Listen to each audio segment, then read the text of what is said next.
So we always hear that the best thing to do is walk, walk, walk. And as somebody with OCD as well as PAD, I went crazy, kind of like Nancy. I'm doing 16, I'm between 16, 20,000 steps a day. But I wonder if I'm doing more damage maybe to my joints and other things. I'm going on Medicare this year, so I'm about 65.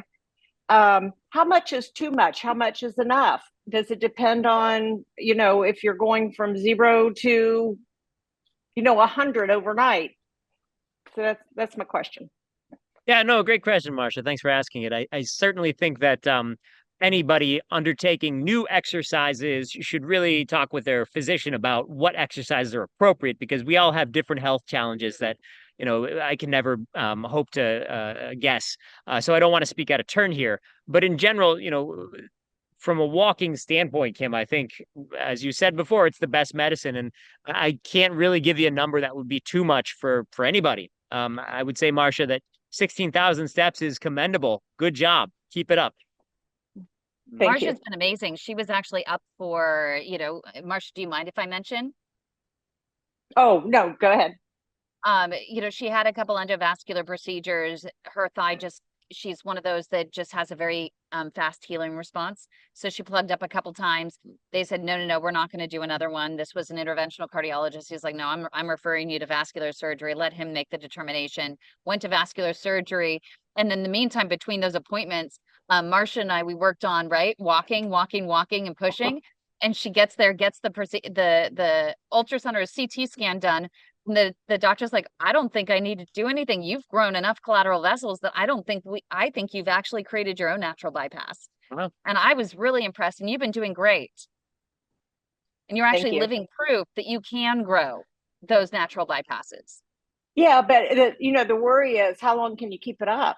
If the collaterals will diminish, if my activity diminishes, that's the problem. Yeah, that's actually concern. A problem. And is it affected? So let's say, and God forbid, someone falls. For example, my dad ended up he ended up falling, and then his walking diminished, and so he's not walking as much. So the next thing is his heart ends up blocking up again. And that's a concern for some of the patients, that as they age, they're just surviving on collaterals. The doctor says, no, we're not going to do a procedure, and then it grows into these long calcified lesions that become tougher over time. Whoops, we just lost you over there. Sorry. There we go. Got a bit of wind here. Yep.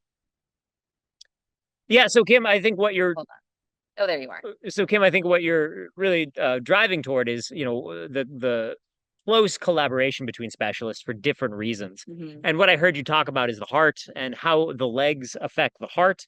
And certainly part of any sort of heart treatment involves cardiac rehab. Yeah. And that's another reason I treat intermittent claudication, is there's a lot of folks that have a need for heart revascularization that cannot complete cardiac rehab because their legs hurt. Mm-hmm. And so treating claudication in those patients is very important, so that their heart, which is a very important organ, can be appropriately treated.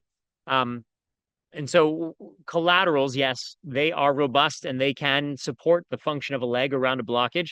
And yes, it is concerning that as you age, you might not be able to motivate them in the same way, but most likely you've done enough in your young age that when you do get to the point where you can't walk as much and can't do 16,000 steps, you'll have formed enough pathways for the blood to support the function of your legs, regardless of how active you can be.